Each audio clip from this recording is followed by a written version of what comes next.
اللہم مالک الملک، تو مالک ہے ملک کا، تؤتی الملک من تشاء۔ اب یہ تیری عطا ہے کہ کسی کو آزمائش میں ڈالا تو اسے ایک گھر دے دیا، کسی کو آزمائش میں ڈالا اسے 10 کھیت بھی دے دیے، کسی کو بزنس دے دیا، کاروبار دے دیا، کسی کو تو نے ملک عطا کر دیا۔ بات تو امتحان کی ہے، آزمائش کی ہے۔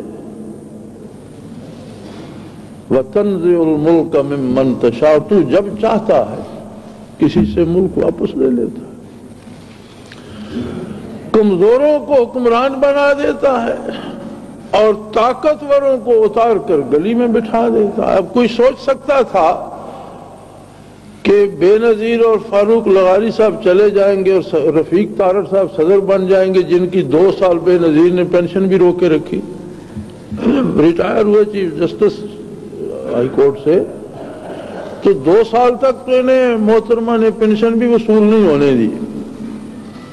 طاقت کا توازن آپ دیکھیں گے، جو ان کا ایک جائز حق تھا سروس کا وہ بھی اس نے روک کے رکھا۔ اس طرف اتنی طاقت تھی اور یہ اتنے کمزور تھے، اب اس کی مرضی کہ اسے پورا ملک عطا کر دیا اور اس کے لیے اب کہیں سر چھپانے کی جگہ نہیں ہے، جس اپنی پارٹی بھی اس سے الگ ہوتی پھرتی ہے، اس کے اپنے کام ہیں۔ پھر فرمایا صرف ملک نہیں، 2 نعمتیں ہیں، ایک دنیا کی دولت، اقتدار اور اختیار، اور ایک ہے عزت و احترام، وہ بھی اس کے پاس۔ وَتُعِزُّ مَن تَشَاءُ وَتُذِلُّ مَن تَشَاءُ، جسے چاہتا ہے عزت دے دیتا ہے، جسے چاہتا ہے ذلیل کر دیتا ہے، ذلت اس کا مقدر بن جاتا ہے۔ اب اس کی مرضی ہے کہ حکومت دے اور عزت نہ دے، جیسا کہ آج کل کے حکمران ہیں کہ ریڑھی والا ٹانگے والا بھی اگر بات کرتا ہے تو ان کے حق میں بکواس ہی کرتا ہے، یا کچھ شریف آدمی ہے بکواس نہیں کرتا تو بد دعا دیتا۔ اول تو عام آدمی کوئی نہ کوئی فوش کلامی کرتا ہے، اور اگر کوئی سنجیدہ آدمی ہے وہ فوش کلامی نہیں کرتا تو بد دعا دیتا ہے۔ یعنی ملک دے دیا، عزت نہیں دی، یا کسی کو ملک بھی دے دیتا ہے، عزت بھی دے دیتا ہے، لوگ اس کی تعریف کرتے ہیں، اس پہ جانیں قربان کرتے ہیں۔ اور کسی کو ملک نہیں دیتا لیکن عزت اتنی دے دیتا ہے کہ حکمران بھی اس کے جوتوں میں بیٹھتے ہیں، اس کی اپنی عطا ہے۔ اور کسی کو نہ ملک دیتا ہے نہ عزت دیتا ہے، بھوکا بھی ہوتا ہے اور رسوا بھی ہوتا ہے۔ یہ سارے انسانی کردار کے مظاہر ہیں جن پر نتائج مرتب ہوتے رہتے ہیں۔ اللہ نے طے شدہ اصول بنا دیے ہیں، قوانین اور ضابطے بنا دیے ہیں، ان ضابطوں کے مطابق یہ چیزیں ملتی رہتی ہیں۔ لیکن یاد رہے اللہ کے بنائے ہوئے ان ضابطوں کے ہم سب مکلف ہیں، اپنی اپنی جگہ پر بیٹھا ہوا ہر آدمی مکلف ہے۔ بنی اسرائیل پر عذاب آیا اور بڑا شدید عذاب آیا۔ قرآن حکیم اس کا ذکر کرتے ہوئے فرماتا ہے وَجَعَلْنَاهُمْ قِرَدَةً وَالْخَنَازِيرَ، ہم نے انہیں مسخ کر کے بندروں اور خنزیروں کی شکل میں بنا دیا۔ واقعہ اس طرح تھا کہ اس کی آزمائشیں عجیب ہوتی ہیں۔ اس نے ان کو ہفتے کے دن مچھلی کے شکار سے روک دیا، اور وہ بستیاں سمندر کے کنارے آباد تھیں اور مچھلی پکڑ کر ہی وہ گزارا کرتے تھے، ماہی گیری پیشہ تھا ان کا۔ لیکن اللہ کی شان بھی عجیب ہے کہ ہفتے کا دن ان کے لیے مقدس دن ٹھہرا اور اس دن مچھلی پکڑنا منع ہو گیا، اور ہفتے کے دن مچھلیاں ساری جو ہے وہ کناروں کے ساتھ آ جاتی ہیں اور باہر سے نظر آتے ہیں، غولوں کے غول مچھلیوں کے اس کم گہرے پانی میں پھرتے نظر آتے۔ کچھ لوگوں نے پھر تدبیر نکالی، جیسے آج بھی بعض لوگ بعض حرام چیزوں کو، جیسے آج سود کو منافع کہنے کا رواج ڈالا جا رہا ہے، اس طرح کی جو تعویلیں ہوتی ہیں، انہوں نے یہ تعویل تلاش کی کہ بھئی پانی سے لے کر ذرا 10 گز آگے تک نالی بنا کر آگے ایک چھوٹا سا گڑھا تالاب نما بنا دو، پانی اس میں چلا گیا، اب مچھلیاں تو ایک ایک دو دو کر کے نالی سے جائیں گی، جب گڑھا بھر جائے تو نالی جو ہے وہ بند کر دی، تو رہی تو پانی میں ہی لیکن واپس تو نہیں جا سکتی، لیکن ہے تو پانی میں، ہم نے تو نہیں پکڑی، کل پکڑ لیں گے۔ جب یہ معاملہ شروع ہوا تو قوم 3 حصوں میں بٹ گئی۔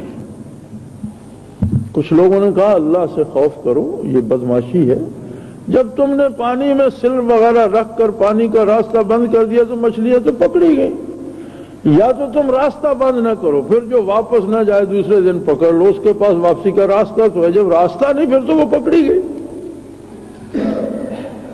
تو یہ ظلم ہے۔ ایک تیسرا فریق جس نے نہ تو مچھلیاں پکڑی اور نہ منع کرنے کے لیے اٹھا، اس نے کہا نہیں بھئی ہم پکڑتے بھی نہیں اور ہم کسی سے کچھ کہتے بھی نہیں، ہر کوئی اپنا حساب دے گا۔ عجیب بات ہے، جب عذاب آیا تو اس نے 2 طبقوں کا ذکر کیا، تیسرے کا نہیں۔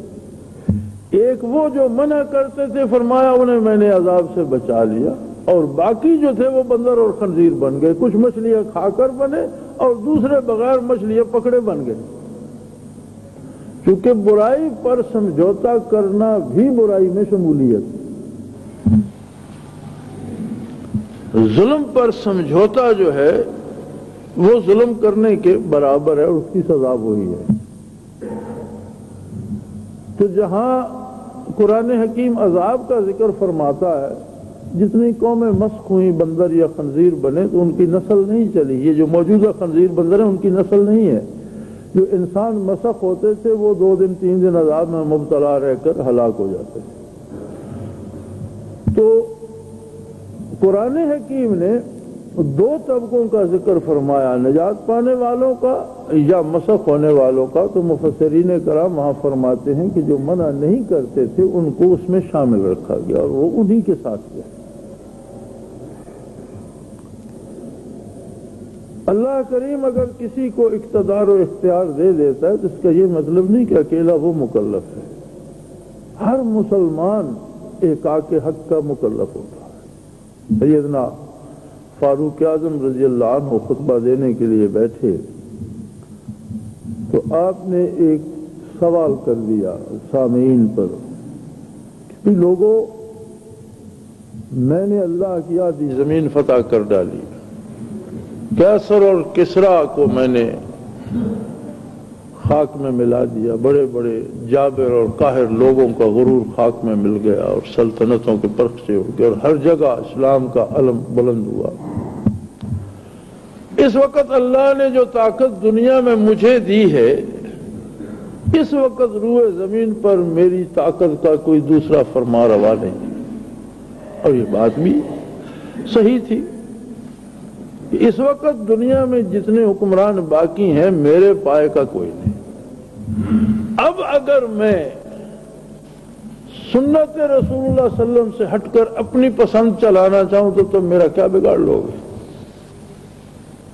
اب تو میں اتنی طاقت میرے پاس ہے، اتنی فوج، اتنا خزانہ، اتنے وسائل اور اتنی بڑی سلطنت کا میں واحد حکمران ہوں۔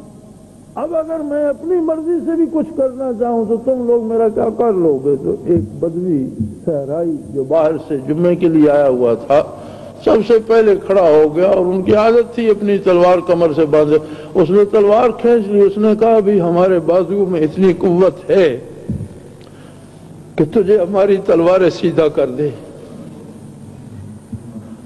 انہوں نے کہا الحمدللہ کہ مسلمان شخصیت پرستی کے سحر میں نہیں آئے۔ یہی میں دیکھنا چاہتا تھا کہ تم لوگ اسی راہ پہ قائم ہو یا میری عظمت کے اسیر ہو گئے۔ تو اب وہ تو وہ ہستی تھی جو پوری امت کا اتفاق ہے کہ خلفاء راشدین علی ترتیب خلافہ روئے زمین پر انبیاء کے بعد ساری مخلوق میں افضل ترین انسان ہے۔ ان کی فضیلت اپنی جگہ، ان کی ہجرت اپنی جگہ، رفاقت پیغمبر صلی اللہ علیہ وسلم اپنی جگہ، پوری دنیا کی فتوحات اپنی جگہ، لیکن اتباع رسالت سے تو نہیں ہٹ سکتے اور نہ ہم ہٹنے دیں گے۔ یہ ہے حق کا راستہ.